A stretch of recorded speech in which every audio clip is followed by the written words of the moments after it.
Welcome to TMZ Live. We have a lot of new information on the Rob and Michelle Reiner murders, and we are going to start with their son, Nick, who has been charged with those murders.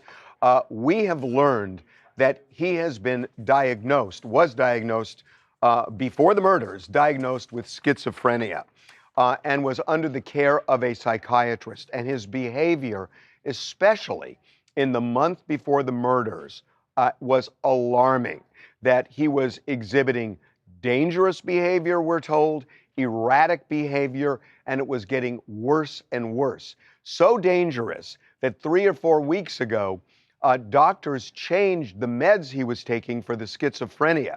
Now, when that happens, and you may have a loved one who has taken medicine for mental illness, oftentimes it's a cocktail of medicines, and they have to get it just right. And when it's off, it can create even bigger problems than the person had before. And we're told that was the case with Nick, that the medicines exacerbated his schizophrenia and was making him even more dangerous, more erratic. The doctors were trying to adjust the medicines to no avail, that they still couldn't get it right, and Nick was spinning out of control. The words we were told were he was out of his head, and that you have a situation where he's also abusing drugs, illegal drugs, and those drugs, when consumed, can actually exacerbate the schizophrenia. So this was just a snowball careening down a mountain, getting bigger and bigger and bigger until it finally hit. Now, all of this raises an issue. And without getting specific, I can tell you that based on what we know, it is highly likely that his defense is not going to be, I didn't do it. His defense is going to be not guilty by reason of insanity. And that's a very big deal, because when you are not guilty by reason of insanity, you are not guilty of the offense, and you don't get incarcerated, you get institutionalized until you are safe enough to be back in the world. And it happened with John Hinckley, who shot Ronald Reagan, who is now he's now a free man. That's right, and now he is a free man in the world. There are two elements to proving this. You have to prove that you had the mental disorder, which it sounds like this diagnosis of schizophrenia is going to get there. You also have to prove that you couldn't appreciate the rightness or wrongness of your actions when you committed the crime. And to your point, Harvey, the nature of this offense is so horrific that that is going to lend credence to the idea that he was in an insane state when he committed the acts. Now, there's also embedded within there some logical, rational thought, going to a hotel, back and forth, and things of that nature. So unclear how that plays into it, but he certainly looks to be mounting that kind of defense. There's one other thing that struck me, is that we were told that he was using illegal drugs, which exacerbated the schizophrenia. That made me think the prosecution is probably going to say, if those illegal drugs became a big factor in what happened here, it's akin to somebody driving drunk and then killing somebody. It's not a defense that, oh, but I was drunk. You weren't supposed to drive drunk. And if he's taking illegal drugs, they might argue this is not a function necessarily of the mental illness as it is the drugs that exacerbated the mental illness, and therefore the defense wouldn't be available. I think you're right. I think they may pounce on the illicit substances and how they played into this, but you can also have a drug-induced psychosis. If you're in a psychotic state, you will have the insanity plea available to you, even if it is a drug-induced psychotic state, right? Yeah, and so now the question, how is Nick Reiner processing this? He is now in a jail cell, awaiting an arraignment, and his parents are dead. And not just dead, murdered in a horrifically brutal way. We are not getting into the details of how brutal it was, but it is almost unspeakable. So what is his mental state? He is not bouncing off the walls with grief right now.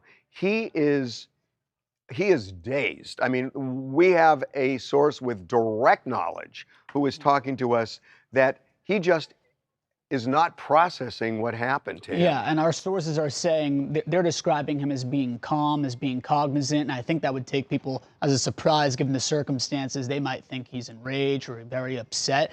That's not the case at all, and similar to what you were touching on earlier, he's still being prescribed medication. That's something that doctors They're trying to fix his medication. Yeah. But also, he's not he's not processing this because he can't. I mean, he's screwed up, is what we're being told. He's just really screwed up. And he's not appreciating the enormity of what happened. Yep. Not because he doesn't want to, because he's just oblivious to it right now. So we're told. Yeah. But I thought that was just kind of interesting. So now the question, what is this disease and how do you look at the elements of all of this? You know, he was at a rehab facility recently. He was under the care of a psychiatrist and nothing seemed to work. It was only getting worse. Nick Matthews is the CEO of Stillwater Behavioral Health, and he is joining us right now. Nick, welcome back to TMZ Live. Thanks, Harvey. How are you? Good. So talk to me about what we just talked about, which is his schizophrenia, the fact that his meds weren't working, that they weren't the right mixture, that he was considered by his psychiatrist to be a dangerous person. When you hear all those elements, what's it telling you?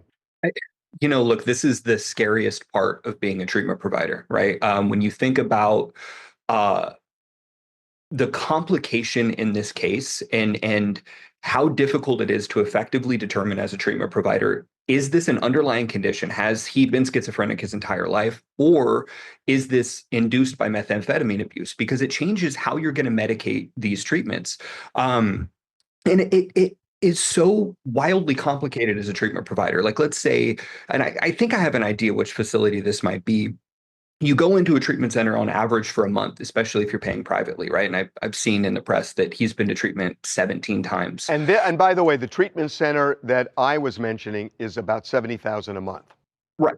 So again, you can assume you're probably not going to be in there for 60, 90 days, right? But you really should be, because if you're coming in and you're detoxing from methamphetamine abuse, you're talking 21 days at minimum before you can effectively diagnose for that underlying condition. If it is schizophrenia or if it's meth-induced psychosis, at that point, you need another 30 days realistically to stabilize on the psych medications. So you should be looking at 60 to 90 days of detoxification, medical assessment, working with a psychiatrist and a therapist, trying medications and stabilizing. And during that time, abusing no substances. And it doesn't sound like that was the case. If he went to treatment for 1 month, it's a fool's errand to try and detox and medicate for the schizophrenia effectively. So the frightening part of this is that he's an adult and he's in his 30s.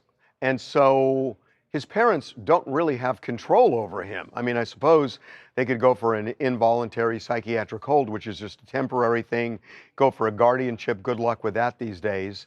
And it just feels like this kind of out of control freight train. And I don't see a solution. And this kind of brings it all home, that you've got a guy who is spinning out of control. His parents are doing what they can do, but it's limited.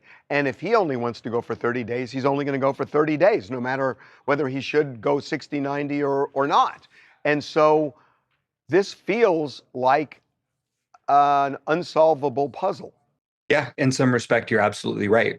Treatment like this for a young man who is a legal adult in his 30s, he has to cooperate fully. And not only that, but he needs the support of his family, because insurance isn't going to cover that cost of treatment for 90 days. At least, historically, if he's going inpatient. So he needs them to be willing to pay for it. And they've already paid for it 17 times from everything I've read. How much are the parents expected to be able to do? And again, he has to cooperate. So you have this perfect storm of circumstances that, like I said, this is my worst nightmare as a treatment provider. It's an unsolvable solution. Coming from you, that's a stunning statement. That it feels that way to me.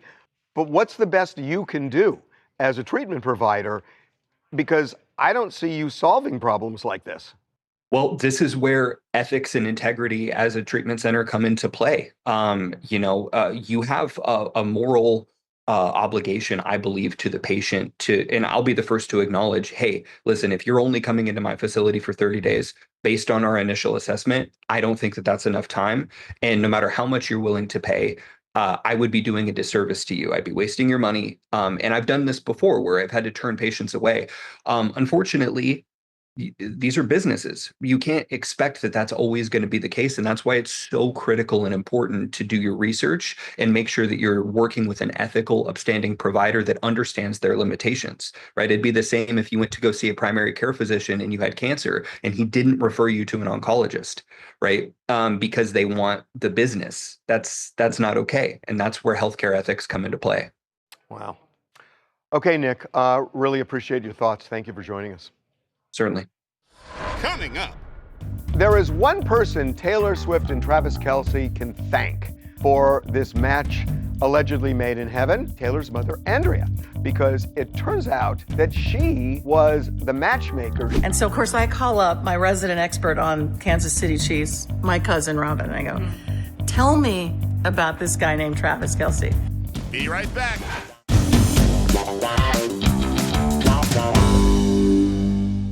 There is one person Taylor Swift and Travis Kelce can thank for this match allegedly made in heaven or at a football stadium, and that would be Taylor's mother, Andrea, because it turns out that she was the matchmaker. She is the reason that Taylor suddenly decided that she had a hankering for somebody like Travis Kelce.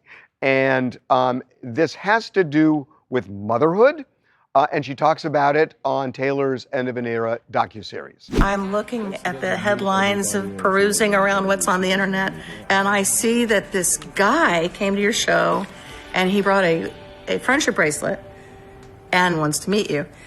And so, of course, I call up my resident expert on Kansas City Chiefs, my cousin Robin, and I go, tell me about this guy named Travis Kelce. And she goes, oh my God, he's the nicest guy. And you know what? He really loves his mom. I went, ding, ding, ding, ding. And I said, now how in the world am I going to get her to meet him or whatever? And so you call me up like with this tone of like, hey, so I know you're going to not react well to this, but there's a guy. He's really cute. You said something to the effect of like, you got to start doing something different. Two things. One, Taylor Swift is not the only person who throws shade at her ex-boyfriends. I know. Because her mom does too, which really struck me that she threw shade. Why? Her mom did not like her exes, and she was all like, of them? Probably. Would you? Yeah, my mom hates all my exes too, and it was like, you deserve better and something different. I think that's ridiculous, but it is not ridiculous. A mother knows best, and she listened to it, and she did have to do something different. She was dating actors; those didn't work. Musicians never worked for her. So no musician ever works. No. Actors don't work. No. So you think Hedley Winkler's probably a crappy husband? Not Henry. Exactly. That's my point. That's my point. It's that you can't generalize that way. Yeah, but Henry Winkler's a different guy. He's from a different generation. What do you mean? There are no young guys who are actors who are actually decent people. No, but I think it is funny because usually you like try and avoid athletes, and now the mom's like, you gotta go athlete. It's like everyone else is like, stay away. Yeah, ask the Kardashians how that works out. I know. So then, You're so well, brutal. am I wrong? No, you're not wrong. So, and then the bar is, you gotta love your mother. That's a low bar. That's not a low bar. That's a that low means bar. so much. That's like I'm just saying sign. a lot. Most people love their mother. Some people don't. I know some guys are like, I don't talk to my mom. I don't listen to my mom. Like they're just like nagging. And it's like, no, he respects and appreciates and like cares what his mom says. That's sweet. It's wholesome. No, look, it's great that they got together and all that. And engaged. I get it, but are we kind of rewriting history a little bit that the mother is the one who made Taylor think, oh, I've got to date this guy? No. Come on. What do you mean? Why? Because Taylor Swift is not going to hear, oh my God, he likes moms. I got to meet this guy.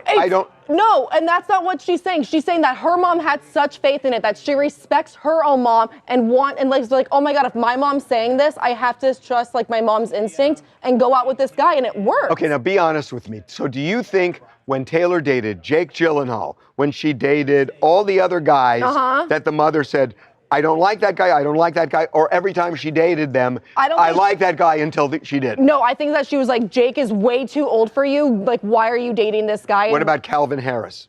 No, a DJ. You don't want to date a DJ. That lifestyle is not for my daughter. So if But I mean, Travis Kelce seems like a great guy. He is. But a football player inherently is better than a musician. Yes. Why? A DJ. Why? Because they have a better schedule. DJs are out till 3 a.m. and it's usually like a party scene all around them. Travis Kelce's around guys. You don't have to worry about him cheating. That never happens on the road. Thanks for having me on. I'm Pierce, better known as Context 6K. Look, I can respect the way they met, how they met, but I think I speak for most NFL fans that I think at this point in time, we could care less on all the details about them. It was very cool at the beginning, but it just seems like they're dragging it. And who really cares how they met? It's a cool story, but I feel like every single time somebody blinks in their direction, there's a story written about them. And don't get me started on every single time Travis Kelce makes a catch. Now they show her in the booth. So I think we're a little sick of it. But okay, at the end of the day, I respect it. Hold on, real quick, because we're out of time. You say you're real sick of it. What if they decide to get married on the 50-yard line at a game, before the game? I think if Travis Kelce can win the Super Bowl next year, then I think it would be perfect for that. And if he doesn't? Well, I think that they'll just get married on a island in Hawaii. You think he's really gonna play next year? I think he has one more year left in him. That's why I think it would be perfect if he wins the Super Bowl this last year. I'm betting against you on that.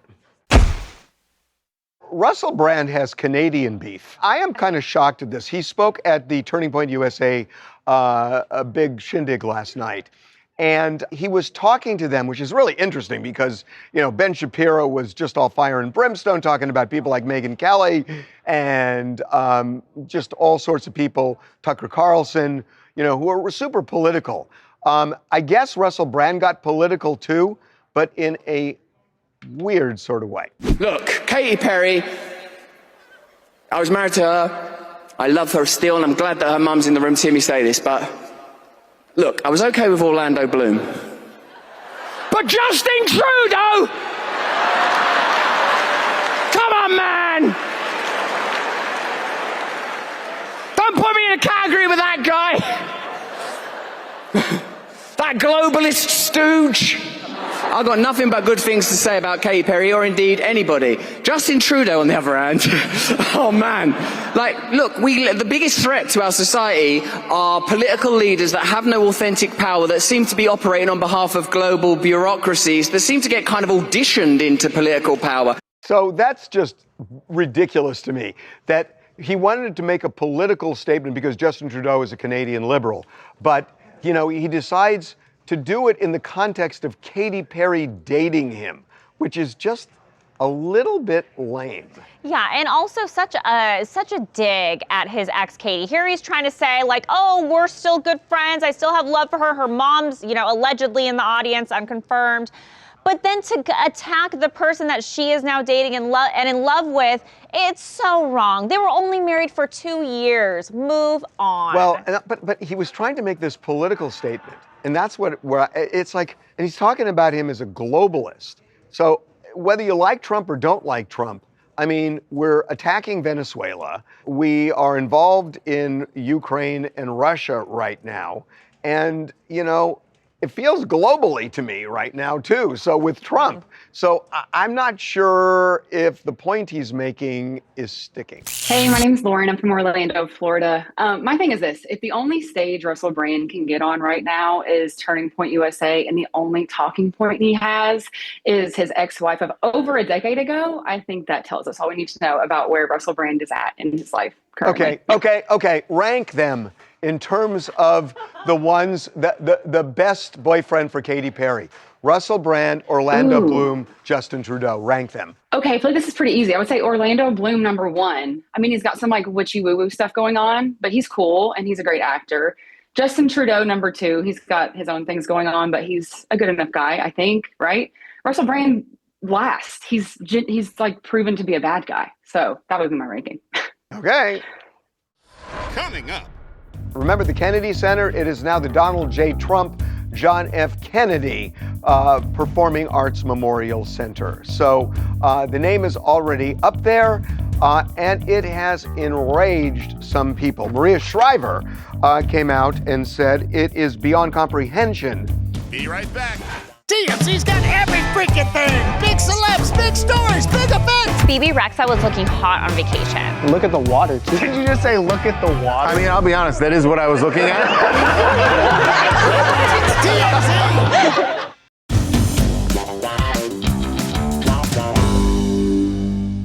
Welcome to the Donald Trump Washington, D.C. That is his version because he's putting his name on everything. So now, check this out. Remember the Kennedy Center? It is now the Donald J. Trump John F. Kennedy Performing Arts Memorial Center. So the name is already up there. And it has enraged some people. Maria Shriver came out and said it is beyond comprehension that the sitting president has sought to rename this great memorial dedicated to President Kennedy. It is beyond wild that he would think adding his name in front of President Kennedy's name is acceptable. And she goes on, next thing perhaps he will want to rename JFK Airport, rename the Lincoln Memorial, the Trump Lincoln Memorial, the Trump Jefferson Memorial, the Trump Smithsonian, the list goes on. I gotta say, personally, I'm not offended by this because when he leaves office, guess what? Guess what gets yanked? Trump off the building. Trump off the building, gold off the building. Right. Well, maybe you want to leave the gold, but gonna take the gold. Right. Trust me, dude. You're showing the New Jersey side here. No, it doesn't work. I don't get worked up about this either. Like you said, I didn't mean that about New Jersey. I'm sorry. No. That was cheap shot. Yeah, it's going to be gone. 2019, he leaves office, right? January 20th, the thing's gone. 2019. 2029, sorry, I'm going backwards. 2029. It's all gone. I can't get worked up about this. Look, there were some things that I didn't love this week. The Rob Reiner statement, which we previously addressed, that I think bears talking about. I don't really care about this. I mean, the thing about it that really is interesting is that does he understand that this will all go away when he leaves? I'm sure he does. But it's going to look worse for him if everybody just takes it off. Right, yeah. Well, here's the thing. Applause. If J.D. Vance wins the election then it's not coming off. But at some point it will. It's going to come off. At some point, absolutely. And then it's going to be, and I'm not... It's going to be like the Confederate monuments that people applauded when they come down. And it's going to happen with Trump. And that's a good point because he's playing the short game and the long game. It hurts him. He loves seeing his name, right? If it's on a casino, he loves seeing his name in places.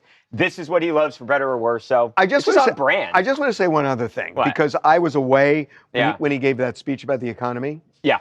And I just want to weigh in on this. I mean, on the Rob Reiner thing, I don't even think I need to weigh in. I think it was the biggest mistake he's made in terms of dealing with his base. I think he's lost a ton of support. I think you're wrong about that. He's got an 85% approval rating among Republicans. No, he doesn't. Yes, he does. No, he doesn't. You're anecdotally. You're looking at weird. I'm not, Harv. Dude, he's 36. He's 39% approval rating generally. I am telling you, I saw a poll yesterday. The Real Clear average polling, he has a 43.6 approval rating. He was on December 18th. Barack Obama had a 42.5% approval rating. On December 18th, George W. Bush had a 42.6. You're not looking rating. at the right thing. His overall approval rating on CNN yesterday, 39%. With MAGA, it's 70%. It was 78%. 78% 3 months ago. Yeah. This Rob Reiner. So you think this hurt him? It's going to kill him. But you've got. I think it's going to kill him. Say this. Give credit to the people. By the way, and it's disgusting. I agree. James Woods, a lot of his real supporters. James Woods broke from him. I know. That's what I'm saying. So I think you've got to give those people credit for the people who did that. You got to give them credit. People are breaking from him because. But I don't think they break on this issue. I think they come back though. You know what? You know what else they broke on? What? When he gave that speech. He was like angry. He was angry at the American people for feeling the way they do about the economy. You don't tell people you're stupid for believing what you believe. I think he's mad at the media. Didn't come off that way. You think so? Did not come off that way. Hi, thanks for having me. My name's Tiffany from Arizona. So, what's next? McDonald's Trump? It looks like it's one of those moments where politics has somehow wandered into the arts and made things awkward for us art lovers, right? Cultural spaces are supposed to be where everyone can just sit down and wear something pretty and clap politely for a couple of hours. And now here we are on a Friday debating names instead of performances. So it doesn't matter what side of the aisle you're on. I just feel like it's okay to not have everything branded And, let's give that money back to make a new sign to kids who maybe want to go to performing arts school, a scholarship maybe. Yeah, but there was an upside this week. Look at what he did on marijuana. He rules on that, right? There, Harvey. I don't use it, but he rules on that because that classification was ridiculous before. Coming up. Puka Nacua has taken heat this week. He was on Aiden Ross's live stream and was basically laughing at an anti-Semitic gesture, which is essentially saying greedy Jew. Aiden Ross has come to his defense. All the people on Twitter going at Puka, I did that. I'm Jewish. I could stereotype a dude, do my own. Be right back.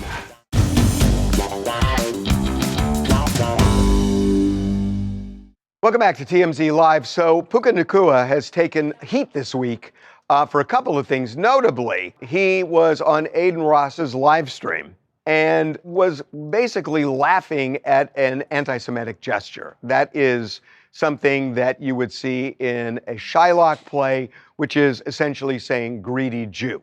Aiden Ross has come to his defense. And I want you to hear what Aiden Ross has to say. And then as a Jew, I want to tell you what I think of this. All the people on Twitter going at Puka, I did that. I'm Jewish. It's the same way that my Mexican brother over here will crack Mexican jokes. I could stereotype a dude, do my own. I'm celebrating Hanukkah tonight. I'm lighting my menorah tonight. What is it, the 4th day of Hanukkah? So I'm doing that today. My mom texts me all time for Friday Shabbat. So all you guys that want to be the moral inconsistency here, I take a stand for human rights. What's going on in Gaza, for example, I take a stand for that type of stuff. You people can't do that. You're funded by all these companies, and it's sad. So you're all sellouts for a reason. So I don't feel the way he says it. The way I feel is, look, I don't know that he even knew, and I frankly believe he didn't know what the gesture meant. I got to say, I'm kind of unfamiliar with that gesture. I get it when I see it, but I also get it. If he just did that to me without any context, I'm not even sure it would process with me. So I don't think he had any sense of what Aiden Ross was doing. Right, and that's what he said in his apology I believe on Thursday. I believe him. A lot of people do. And the fact is, Aiden Ross, he can say, look, I can make these jokes, blah, blah, blah. He is putting a lot of responsibility on Puka Nacua in that situation. And the fact that he said, look, if you face any fines based on what you did in my stream, I will pay that. I will take care of you and everything. But that's a really tough position for him to put Puka Nacua in. And he said after the game, I'm not trying to be a distraction to my team, but this is one of those weeks where, anything that he was doing, he was finding himself in trouble. He also had a great game. He criticized the refs before the game, and then after the game, he tweets and deletes something else again. It did not impact his game on the field. He did great. 225 yards, 2 touchdowns, and a phenomenal game. Rams lost. But at some point, he is going to become more and more of a distraction if he goes in this direction. I don't know why I'm such a Puka apologist here, but A, I don't think he had any, there was no anti-Semitic overtone to what he did. And in the context of that interaction, he didn't say, oh, this is going to be like this. I don't even know he knew. Right. And as for criticizing the refs, this is frickin' America. And it's like, I don't understand why there's a rule. We have seen situations where you've looked at instant replays and it's clear the ref gets it wrong. So what, they're not allowed to talk about that and say, hey, who are you going to believe, the ref or your lying eyes? Why can't you say that if it's clear? And why is there a fine for somebody who would dare to criticize a ref after the game? Do you want to know why? Yeah. Because when players or coaches go after specific refs, then all the fans, they send death threats. They go crazy. They go nuts. Oh, my God. You got to protect the brand overall. No. So how many fans do that? And yes, I understand More than that. you would think. No, I understand. Let's say 50 do. That's horrible. But do you basically run society based on the craziest people to prevent them from doing anything, and you muzzle everybody else? And it's like, if I criticize a ref, that doesn't mean go out and kill him. But why shouldn't I be allowed to criticize a ref's call? Well, Puka said we shouldn't have left it in the ref's hands to begin with. So they should have done more to win the game. And he certainly did all he could.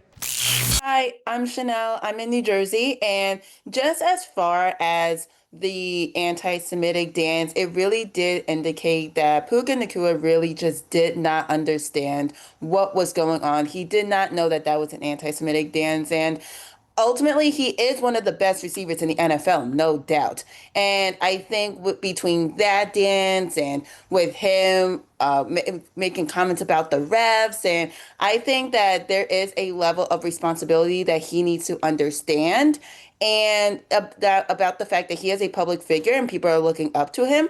And hopefully he is able to just learn from this, that there are certain things that there are going to be consequences for, whether it is you being with the streamer that's outside of. Well, that's the consequence. That's the consequence, that when you're on with the streamer, they're not looking for playing between the lines. They're looking to get more subscribers.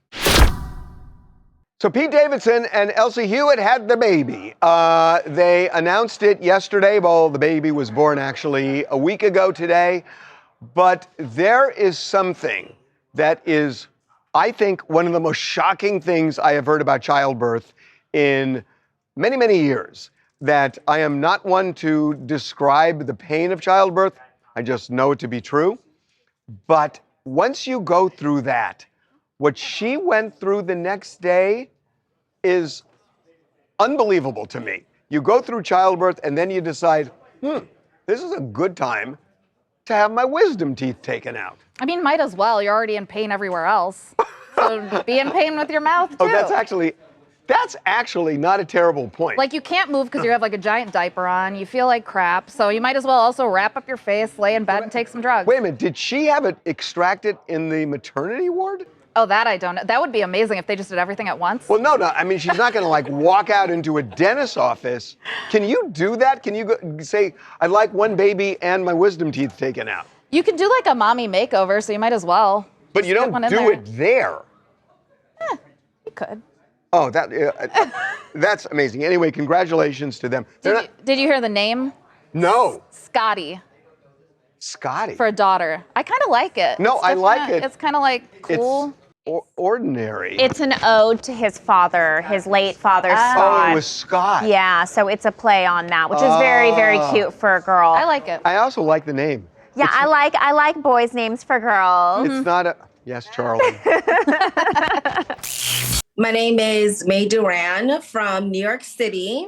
And I have to say, I'm very happy for Pete Davidson. I mean, you could tell the Hollywood life was just too fast for him and he needs to slow down. Dating all these celebrities is good and fun until you realize you're a simple Staten Island boy wanting a simple Staten Island life. And now he has it with his new wife and his new girlfriend and his baby. And plus, getting a wisdom tooth pulled out after giving birth, that's easy work. You just gave birth to a child. Have you had a wisdom tooth taken out ever? 2. And? I didn't even need the medication. Oh, God. Okay, I'm kind of a wuss. Coming up. So Britney Spears is fighting the IRS because she says they did her dirty. They are going after her for $600,000. They say that she had unreported income of around twice that much, and the IRS wants its cut. She is now saying the IRS got this wrong, and she just is some sort of easy target. Be right back.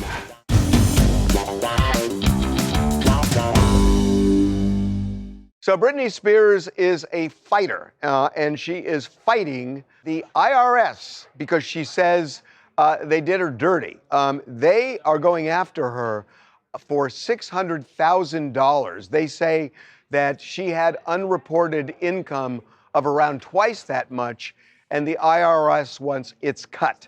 She is now saying the IRS got this wrong, and she just is some sort of easy target. Yeah, I mean, this is a classic case of the IRS, which is happening more and more, actually. They're targeting higher wealth individuals. Their forces have been slashed, and they're going after higher net worth individuals. Which is weird because the argument against Trump is he's protecting them. That's right. But if you have fewer staff, you can't go after the meat and potatoes folks or the small-time folks. You're going after the big folks. And so it's happening more and more. And then obviously rich people have something, like Britney has something that the poor folks don't, which is the lawyers to go after it and challenge the claim.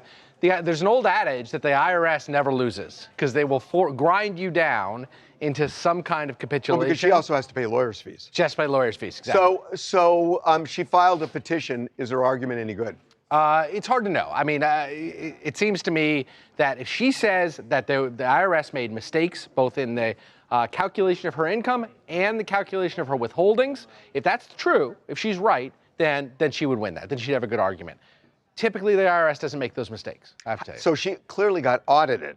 Yes. Yes. And that's how they found yes, this. but she said it was basically, it makes it seem like clerical errors that the IRS made that inflated her income and understated her payments. But Jason's right too, because she's probably paying a lawyer $1,000 an hour. Yeah. And so at a point you win, you're still in the hole. That's right. Hi, I'm Brandon from Lexington, South Carolina, also known as Front Page Pop. Britney Spears owing $600,000 in taxes to the IRS is definitely eyebrow raising. However, it makes me wonder how much of this is tied back to her conservatorship. I mean, she didn't fully have control over her finances for years, so is it really fair to hold her fully accountable for those back taxes? I mean, this is just one of those situations where you Hold on, think that's back. a good question. Jason, when was this transaction? Do you know what year? I believe that this was her 2021 reporting year. So when was she out of the conservatorship? 2021. 2021. So by then, Jamie wasn't really a player in this thing. She already had Matt Rosengart, her lawyer. She was out in November of 2021. So the vast majority of the income, though, has to happen during the conservatorship. Yeah, and I mean, she wasn't having, by the way, she wasn't making a lot of money. I mean, apparently she made money here, but she's been bleeding money. Well, $1 million is all she's reporting. I don't know what this entity is. By the way, that's a lot of money for everybody, not for Britney Spears, who was tiny- making a ton of money. I would think her streaming income would be greater than $1 million a year. This is one little corporation she had. I got to believe there's other income sources as well. Right. So you think you had a good Christmas party. So in Nickerson Gardens, which is a housing project in LA, there was a Christmas party there that was thrown by Top Dog Entertainment. And they had a roster for this. They had not only Snoop, but Dre performed, Kendrick performed, and SZA performed.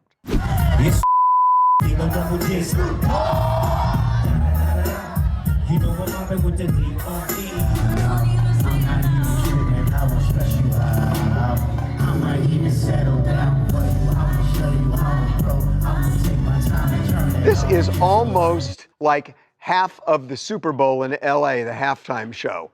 I mean, you got Snoop, you got Dre, you got Kendrick. That's unbelievable. And I'm sorry, due respect. And SZA, even though she wasn't at the Super Bowl. But you had 3 people who performed the Super Bowl halftime show performing at Nickerson Gardens. That's pretty amazing. Coming up.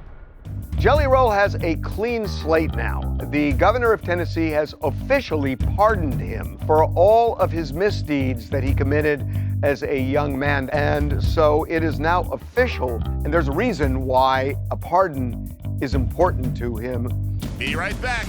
On the TMZ Celebrity Tour, we've seen huge stars like Kevin Hart, Rihanna, Ben Affleck, The Rock, Mark Wahlberg, Lizzo, Lady Gaga, Ryan Seacrest, and Jamie Foxx. Buses depart daily from the Hard Rock Cafe in Hollywood, so head to TMZTour.com and book your tickets for the TMZ Celebrity Tour.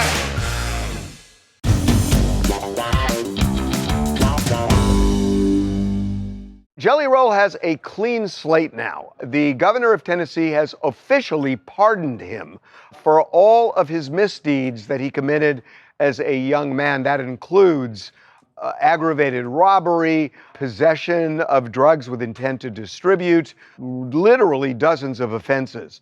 Those were all offenses he committed when he was young. He has cleaned up his life and has really been a role model. And so it is now official.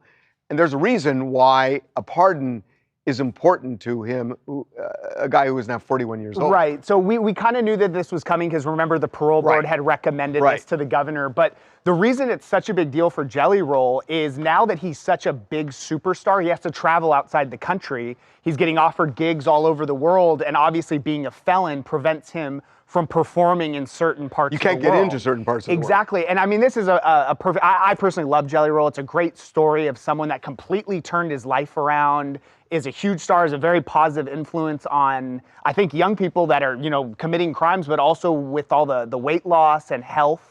Yeah, no, I think just in general, he's a huge role model for a lot of people. Now, you got to remember, there have been situations, I think this happened to Justin Bieber, where he couldn't get into Canada at one point because of some kind of a marijuana offense. So it can even be something fairly minor that prevents you from getting into certain countries. He had some major offenses, some of which involve violence, aggravated robbery.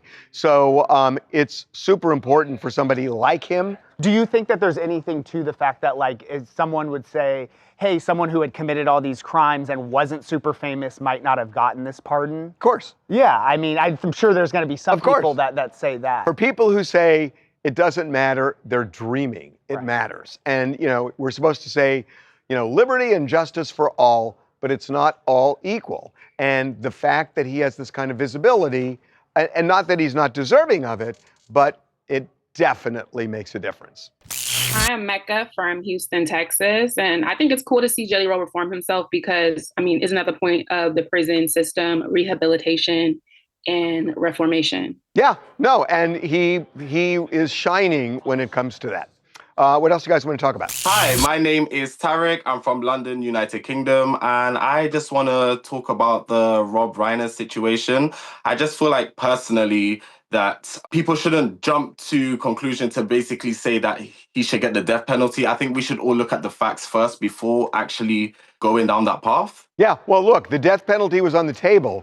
The way this is looking, this is going to be a case where the big argument's going to be, is his mental illness some sort of excuse to a point where it becomes not guilty by reason of insanity? One more. Hi, I'm Mackenzie Clopas from Los Angeles, and today I'm speaking about Taylor Swift. I think it's so funny that her mom said that because my mom does it all the time too. And honestly, I feel like they're a really cute couple, and I can't wait to see where the future takes them. I got to tell you, the more I think about it, they should get married on the 50-yard line after a game next year, whether Travis retires or not. That would be perfect. Not for Taylor, but that would be perfect. Coming up.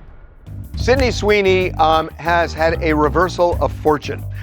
She has struggled some with her movies this year, not so with Housemaid. She released some photos kind of behind the scenes, and she's given people what they want. Be right back.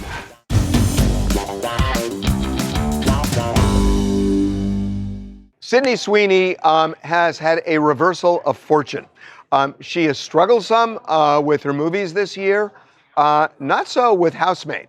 It has a 78% rating on Rotten Tomatoes, which is really good. And here's the thing, she released some photos kind of behind the scenes, and she's given people what they want. So let me show you. So that's just a nice wholesome picture of people in the show. And that's also a nice wholesome picture. And now we're going to get to the Sydney Sweeney people know and love. That's the Sydney Sweeney that people said they wanted when they watched Christie and said, huh, Sydney Sweeney, huh? So it turns out she got it, and that's exactly what, there she is with her co-star in the movie. But at the end of the year, Sydney Sweeney's fortunes are looking up. Plus, she seems very serious now with Scooter Braun. Charles will be back on Monday with me. Have a good weekend.